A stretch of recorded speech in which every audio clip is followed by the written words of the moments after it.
Greetings everyone, this is Dominic from the Comic Book Report YouTube channel, here doing a guest review for Organicpricedbooks. And today I'm happy to talk about the Batman Catwoman Hardcover collection from Tom King. For me, this miniseries was much anticipated, being a big fan of his run on Batman, which, amongst other things, was known for the relationship and romance between Batman and Catwoman. As far as the book details are concerned, the issues in this volume were written by Tom King and illustrated by Clay Mann and Liam Sharp. The issues in this volume were published by DC Comics as part of their Black Label beginning in 2020. The volume itself collects Batman Catwoman issues 1 through 12, along with Batman Catwoman Special issue 1, and stories from Batman Annual number 2, Batman 80th Anniversary 100-page Super Spectacular issue 1, and Detective Comics issue 1027. The volume itself is a standard size hardcover edition that comes in at 272 pages, and the paper stock used throughout is a nice matte paper. As you can see, the dust jacket design is quite nice and gives you a good idea of the art style you can expect within the contents of the book itself. And as we continue our look at the exteriors of the book, I will eventually transition to taking a look under the dust jacket and showcasing the under the dust jacket artwork for all of you to see as well. And then of course we'll also take a quick look at the binding before looking at a quick sample of what you can expect from the book itself. But as we get to that, I wanted to provide a little bit more context for this book from someone who maybe has seen it solicited but doesn't know much about it and is intrigued. So what this series is a kind of standalone mini-series that does 3 different timelines all at once. It does a timeline that's earlier in the history of Batman and Catwoman, one that's closer to a present-day Batman story, and a future Batman story. The series itself overall really revolves around the character of Catwoman and Batman. However, Batman is not the predominant character in this. I think it's more an examination of their relationships and the legacy of their relationship and some of the dynamics and finer points of that relationship that is really explored in this series. So it's not really a punch-em-up Batman story, so if that's what you're looking for, you might need to look elsewhere. Yes, there is plenty of action, plenty of violence, and Batman is definitely a part of it, but I really feel like this is more of a Catwoman story. Before I go too much further, again, just take a look at this under the dust jacket art. It's so striking. I love that the cover is red, which contrasts really nicely with the kind of blues of the dust jacket itself. Just a really great cover design. I love when DC and Marvel and these books do under the dust jacket artwork.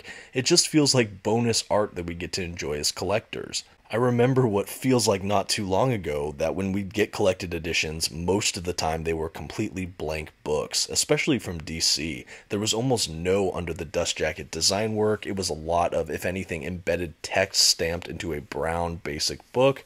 But now we're seeing a lot more of this under the dust jacket art, and I just think it's a great added feature. And before we dive back into a brief overview of the book contents itself, here's that quick look I promised at the binding. Now this does appear to be sewn binding. There's a little bit of gutter loss, but I think a level of that is to be expected. You can take a look as I flip through in a moment to see how you feel about it, but I think overall it's bound quite well.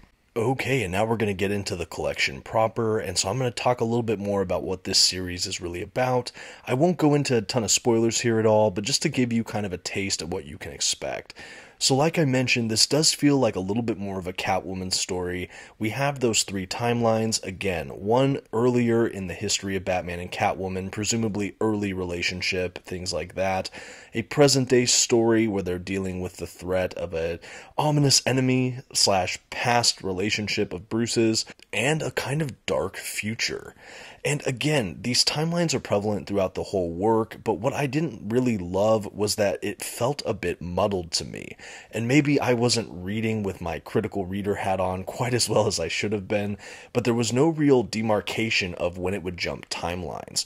I think it was really evident when it would go to that future, as some of the characters were visibly aged, and there were certain characters present that were really not prevalent in any of the other time periods. So I think the future era was easier to discern, but the past story and present story were a little bit more jumbled. I think that you could still figure it out based on costuming and and some of those involved, but I think that they ran together a bit more than that future timeline. But once you get into the story and kind of get into the rhythm, the differences between the eras become a bit more clarified. Interestingly enough, one of the main villains in this series, and it's noted on the back of the book, so this is not a big spoiler, is Phantasm. That's right, the animated villain from the film Batman: Mask of the Phantasm shows up here as a prominent character and villain throughout most of the work, and I have to say overall I feel like that character was a bit underserved in this narrative. Another prominent character we have in multiple timelines is the Joker, of course. Can you have a really big Batman story that doesn't in some way incorporate the Joker? I'm not even sure anymore, so that is definitely a prevalent feature. And as far as what we have here, again, it's an exploration of the dynamic between Batman and Catwoman. And in many ways, what Batman Bruce Wayne was to Selina Kyle, the Catwoman. Because in the future, Batman has already passed away. So the future narrative doesn't really concern itself with Batman as much as Batman's legacy and what is left behind and what Selina Kyle does now without the Batman's influence in her life. I think with all of these elements, it certainly has the foundations and the seeds and the making of a potentially amazing story. And I believe that was kind of how it was initially sold to me when I heard the concept of this miniseries. However, for me personally, I think what we have here instead is more of an interesting character study on Catwoman than anything else. What I had as my own set of expectations with this book was that this would somehow be the swan song and cap at the end of the Tom King Batman era, and I think in many cases that is what it tries to be. However, it's missing some of the key ingredients that I noticed in Tom King's Batman run, and I was surprised not to see it here. I think in that run we have Batman and Catwoman deeply in love, and yes, they have some flaws and dysfunction, but there's a deeply loving couple there, and there's a warmth to that relationship. And while elements of that can still be seen within Batman Catwoman, there is something cold about it as well. And granted, in the future story, we have a Selina Kyle without a Bruce Wayne. We have her in that stage of grief and beyond. We have what remains. We have a lifetime legacy of ups and downs further on than what we saw in Tom King's Batman. So it maybe makes a character that is a little more edgy, a little more cold, a little more willing to do things that we maybe didn't see within Tom King's Batman run proper. I think in my heart of hearts, I expected Batman Catwoman to be a love story, but what in actuality this feels like is more of a woman with a vendetta that is informed by a lifelong relationship and how it affected so many other aspects of her life. And I think that that is still a very good story to be told and is a serviceable entryway to make this series. However, I feel like I just maybe misunderstood or missed the mark. I think I would have preferred a storyline that felt more balanced with Batman and Catwoman, or maybe even leaned Batman. Instead, what we got, again, was one that favors more Selina Kyle Catwoman, which is perfectly fine, but I think that's just good to note for people that want to enter into this book. I think another thing that should be talked about is, do you have to read Tom King's Batman to enjoy this book? I think overall the answer is probably not. I think that this can really stand alone for people that want to check it out, or maybe have an incomplete knowledge of Tom King's run. However, I will say that Tom King's run absolutely appears to inform this. We can see elements and echoes of that run, finding their logical conclusions in many ways in this book. So I think that having a fundamental understanding or a knowledge of Tom King's run will absolutely enrich the reading of this book, but I don't know that it's necessarily required. The only things you might miss out on are some of the inside jokes or nods to the Catwoman-Batman relationship that Tom King really stressed throughout his run. I also don't necessarily think you have to have watched Batman: The Mask of the Phantasm to enjoy this story. While Phantasm is here, I believe that character is maybe again a little bit underserved and really not the primary focus of this book. More of an interesting facet in a much larger storytelling experience within the book. So again, I don't know that a ton of prerequisite reading or watching is required to read a book like this.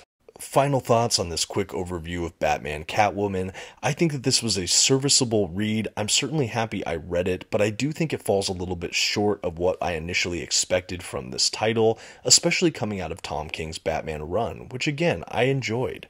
The art throughout by Clay Mann and Liam Sharp is extraordinary and detailed. I think that all the character models are really dialed in. We get to see some lush depictions of these characters and the environments around Gotham City, of course, and a lot of the villains that are recognizable are really fun throughout. In addition to the 12 issues of the actual series itself, the Batman Catwoman special is certainly a fun read, along with the little stories from the other issues that are included. It really helps flesh out this world of Batman Catwoman, and they were definitely enjoyable reads. There's plenty of twists and turns in here that I won't spoil for you, but overall it was an interesting ride, and I'm certainly happy that I gave it a read. The back is full of a fun selection of covers and other extras here, and overall a really well-made standard size hardcover.